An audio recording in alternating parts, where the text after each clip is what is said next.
नमस्कार. मल्हार टीव्हीच्या सकाळच्या बातमीपत्रामध्ये आपलं स्वागत. फोरम फेडरेशन यांच्या दिशाभूलीमुळे पनवेल महापालिका हद्दीतील काही मालमत्ता करधारकांची फसवणूक होऊन त्यांना शास्ती लागली होती. अशा प्रकारची शास्ती माफ व्हावी यासाठी आम्ही महापालिका मुख्यमंत्री, उपमुख्यमंत्री, खासदार श्रीरंग बारणे यांना पत्र दिले होते. मुख्यमंत्र्यांनी ही शास्ती माफ करण्याचा निर्णय घेतला आहे. यामुळे खारघरवासियांसह पनवेल महापालिका हद्दीतील नागरिकांना दिलासा मिळाला आहे, अशी महत्त्वपूर्ण माहिती आमदार प्रशांत ठाकूर यांनी दिली आहे. पनवेल महापालिका 84 कोटीच्या विविध विकास कामांचे भूमिपूजन आमदार प्रशांत ठाकूर यांच्या हस्ते झाले. यावेळी त्यांनी पनवेलजवळ होत असलेल्या नवी मुंबई आंतरराष्ट्रीय विमानतळामुळे विकासाच्या अनेक संधी निर्माण होणार आहेत. यातून आपल्या परिसरातील युवकांना रोजगार, स्वयंरोजगार उपलब्ध होईल असे सांगितले. तसेच विकासाबद्दल तसेच मालमत्ता करावरील शास्ती माफ केल्याबद्दल त्यांनी मुख्यमंत्री एकनाथ शिंदे, उपमुख्यमंत्री देवेंद्र फडणवीस, अजितदादा पवार आणि महायुती सरकारचे आभार मानले.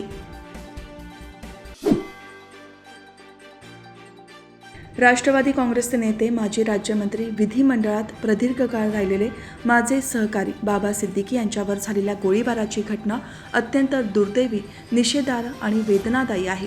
या घटनेत त्यांचे निधन झाल्याचे समजून मला धक्का बसला. मी माझा चांगला सहकारी, मित्र गमावला आहे. या भ्याड हल्ल्याचा मी तीव्र शब्दात निषेध करतो. अशा शब्दात उपमुख्यमंत्री अजित पवार यांनी माजी राज्यमंत्री बाबा सिद्दीकी यांच्या निधनाबद्दल दुःख व्यक्त करून श्रद्धांजली वाहिली आहे. या घटनेची सखोल चौकशी करून हल्लेखोरांवर कडक कारवाई करण्यात येईल. हल्ल्यामागच्या सूत्रधारही शोधण्यात येईल, असेही अजित पवार म्हणाले. बाबा सिद्दीकी यांच्या निधनामुळे अल्पसंख्याक बांधवांसाठी लढणारा, सर्व धर्म समभावासाठी प्रयत्न करणारा एक चांगला नेता आपण गमावला आहे. त्यांचे निधन हे राष्ट्रवादी काँग्रेसचे मोठे नुकसान आहे. झिशान सिद्दीकी, सिद्दीकी कुटुंबीय आणि त्यांच्या कार्यकर्त्यांच्या दुःखात मी सहभागी असल्याचेही उपमुख्यमंत्री अजित पवार यांनी आपल्या शोक संदेशात म्हटले आहे.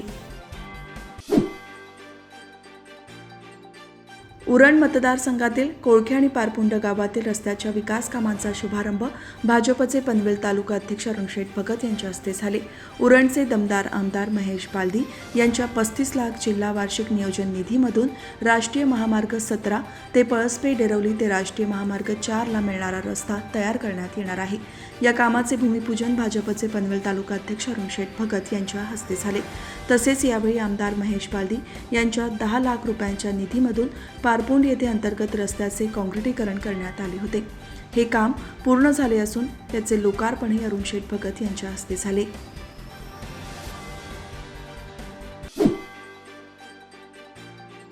नवी मुंबई पोलीस दलाच्या अंमली पदार्थ विरोधी कक्षाच्या पथकाने तळोजा परिसरातील एकटपाडा येथील एका इमारतीमध्ये धाड टाकून 25 लाखांचा अंमली पदार्थांच्या साठ्यासह तिघांना अटक केली. मागील अनेक महिन्यातील ही सर्वात मोठी कारवाई आहे. अंमली पदार्थाचा काळा बाजार नवी मुंबईत फोफवला आहे. यापूर्वी पोलिसांच्या पथकाने विविध कारवाईमध्ये लाखो रुपयांचे अंमली पदार्थ जप्त केले आहेत. तरीही अंमली पदार्थाचा काळा बाजार सुरूच आहे. अंमली पदार्थ विरोधी पथकाचे वरिष्ठ पोलीस निरीक्षक संदीप निकडे, सहाय्यक पोलीस निरीक्षक निलेश धुमाळ, श्रीकांत नायडू यांच्या पथकाला तळोजातील एका इमारतीमध्ये मोठ्या प्रमाणात अंमली पदार्थांचा साठा असल्याची माहिती मिळाली होती. तळोजा पोलीस ठाण्याचे वरिष्ठ पोलीस निरीक्षक अविनाश काळदाते यांच्या पथकासोबत संयुक्त कारवाई करण्यासाठी एकटपाडा परिसरातील IG रेसिडेन्सी या इमारतीमध्ये सदनिका क्रमांक 206 मध्ये पोलिसांनी धाड टाकली. यावेळी एक नायजेरियन व्यक्तीसह 2 पनवेलच्या 2 व्यक्तींना अंमली पदार्थासह पोलिसांनी ताब्यात घेतले. या धाड सत्रात पोलिसांना 1.25 लाख रुपयाचे मेफेड्रोन पावडरसह 21 लाखाचे कोकेन असे 127 ग्रॅम अंमली पदार्थ सापडले.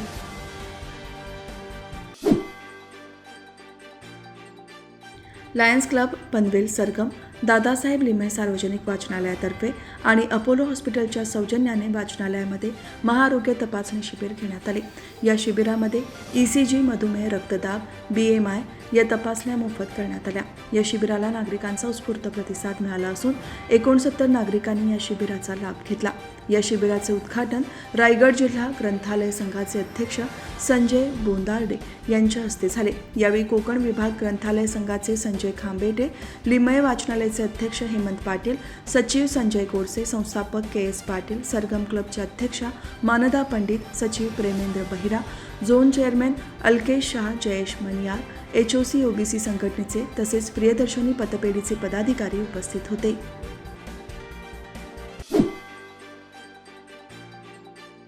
श्री धावीर महाराज की जयच्या घोषणाने रोहा नागरी आज दुमदुमून जाणार आहे. निमित्त आहे पालखी सोहळ्याचे. परंपरेनुसार पोलिसांनी सशस्त्र मानवंदना दिल्यानंतर वाजत गाजत पालखी सोहळ्याचा शुभारंभ होणार असून हा सोहळा 28 तास चालणार आहे.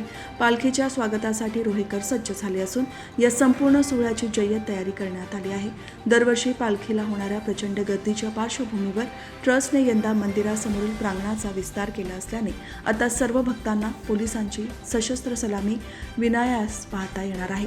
शासनाच्या वतीने प्रथमच सहभागी होणारे पोलिसांचे बँड पथक या सोहळ्याचे प्रमुख आकर्षण असणार आहे. यंदा श्री धावीर महाराजांच्या पालखी सोहळ्याचे 162वे वर्ष आहे. दसऱ्याच्या दुसऱ्या दिवशी परंपरेनुसार आपल्या भक्तांना भेटण्यासाठी धावीर महाराज पालखीतून गाव प्रदक्षिणा करतात.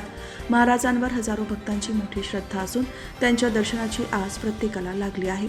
ब्रिटिशांच्या काळापासून पोलिसांची सशस्त्र मानवंदना देण्याची परंपरा सुरू झाली, ती अजूनही पाळण्यात येते.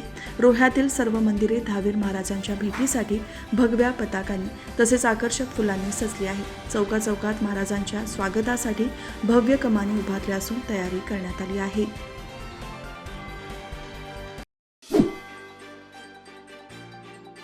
महाड औद्योगिक क्षेत्रातील जिते गावाजवळ असलेल्या नाल्यामध्ये पुन्हा एकदा दूषित पाणी शिरल्याने हा नाला प्रदूषित झाला आहे. यामुळे नाल्यामध्ये मोठ्या प्रमाणावर पाणी फेसाळले होते. येथील ग्रामपंचायतीने MIDCला आणि प्रदूषण मंडळाला पत्र दिले आहे. यावर कोणतीच कार्यवाही झालेली नाही. या ढिसाळ कारभारामुळे जिते गावाजवळ नाल्याचे प्रदूषण आज देखील कायम आहे. महाड औद्योगिक क्षेत्रात असलेल्या रासायनिक कंपन्यांच्या सांडपाण्यामुळे स्थानिक पाण्याचे स्रोत अडचणीत आले आहेत. गेली अनेक वर्ष सुरू असलेल्या प्रदूषणाचा हा प्रश्न कायम असल्याचे पुन्हा एकदा समोर आले आहे. महाड MIDCमधील प्रदूषण हा चिंतेचा विषय बनला आहे. महाड उत्पादक संघटनेकडून राबवण्यात येणाऱ्या उपक्रमांवर या प्रदूषणामुळे प्रश्न उपस्थित करण्यात आहेत.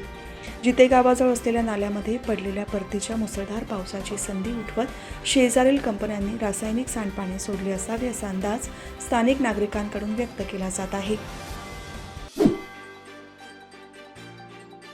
दसऱ्याच्या पूर्वसंध्येला इर्शाळवाडी या नवी पुनर्वसन झालेल्या गावातील घरात प्रत्यक्ष प्रवेश करण्यात आला. यावेळी अनेक जण भावविवश झाले होते, तर काहींनी अश्रूंना धाय मोकळी करून दिली होती. मुख्यमंत्री एकनाथ शिंदे यांनी नवी मुंबई येथील एका सार्वजनिक कार्यक्रमात इर्शाळवाडी दरडग्रस्त यांना नवीन घराच्या चाव्या सुपूर्द केल्या.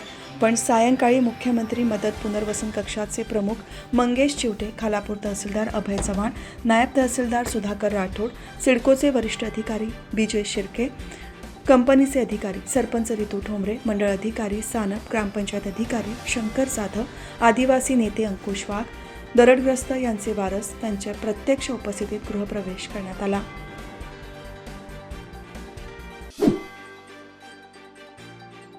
पेण तालुक्यामध्ये गेले 8 दिवस परतीच्या पावसाने चांगलाच धुमाकूळ घातला असून त्यामुळे भात कापणीची कामे ठप्प झाली होती. या परतीच्या पावसाचा फटका शेतकरी बांधवांना बसला आहे. परतीच्या पावसामुळे अनेक शेतकऱ्यांच्या भात पिकाचे मोठ्या प्रमाणावर नुकसान झाले आहे. तयार झालेले भात पीक जमीनदोस्त झाले. अनेक शेतकऱ्यांनी भाताची कापणी सुरू केली आहे. मात्र पुन्हा अवेळी पावसाच्या भीतीने शेतकरी वर्ग चिंतेमध्ये आहे. 3 ते 4 दिवसांच्या या पावसाच्या विश्रांतीमुळे तालुक्यामध्ये शेतकऱ्यांची मोठ्या जोराने हळवी भाताची शेती कापणीस जरी सुरुवात केली असली तरी आजही या शेतकऱ्यांसमोर अवेळी पावसाच्या भीती व्यतिरिक्त शेतीमध्ये आजही तुंबलेले पाणी, कापणीनंतर भात सुकवणीचा प्रश्न तसेच मजुरांचा प्रश्न कायम आहे. सध्या शेतकरी भात पीक येऊन देखील पुन्हा पावसामुळे अडचणीत आहे.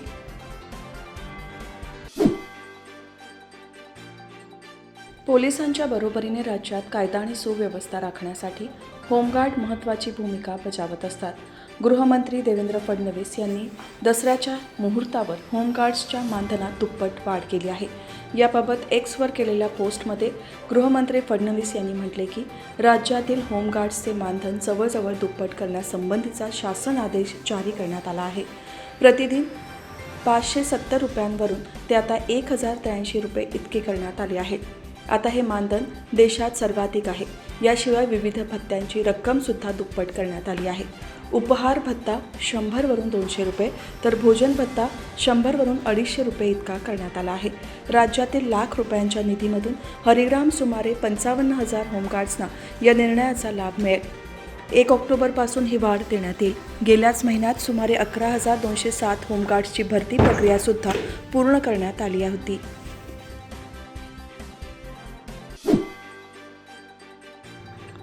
सायन पनवेल महामार्गावरील ठाणे खाडी पूल क्रमांक 3च्या मुंबईहून पुण्याकडे जाणाऱ्या उतार वाहिनी मार्गिकेचे उद्घाटन आणि रेवस ते रेड्डी या सागरी महामार्गावरील 7 खाडी पुलांच्या कामाचे भूमिपूजन आज मुख्यमंत्री एकनाथ शिंदे यांच्या हस्ते दूरदृश्य प्रणालीद्वारे होणार आहे।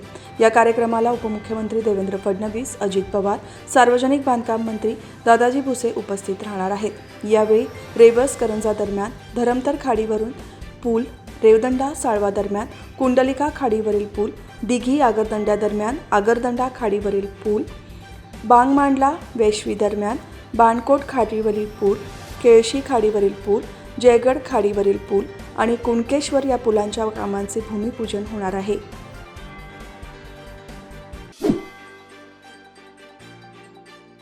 विजयादशमीनिमित्त मुंबईत दोन्ही शिवसेनेचे दसरा मेळावे झाले। यातील आझाद मैदानावर झालेल्या मुख्यमंत्री एकनाथ शिंदे यांच्या मेळाव्यात त्यांनी माजी मुख्यमंत्री उद्धव ठाकरे यांच्यावर निशाणा साधला।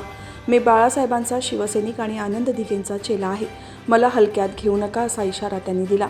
दसरा मेळाव्यात शिवसैनिकांना संबोधित करताना मुख्यमंत्री एकनाथ शिंदे यांनी सुरुवातीलाच उद्धव ठाकरेंवर निशाणा साधला। ते उद्धव ठाकरेंचे नाव न घेता म्हणाले की काहींना हिंदू म्हणून घेण्याची लाज वाटत आहे। हिऱ्यापोटी जन्माला आलेल्या गारगोट्यांना हिंदू शब्दाची लाज वाटते। मुख्यमंत्री शिंदे पुढे म्हणाले की महाराष्ट्र विरोधी आघाडीला घरी बसवून आपले सरकार आले तेव्हा हे सरकार काही दिवसात पडेल, 1 महिन्यात पडेल, 6 महिन्यात पडेल असे दावे केले जात होते।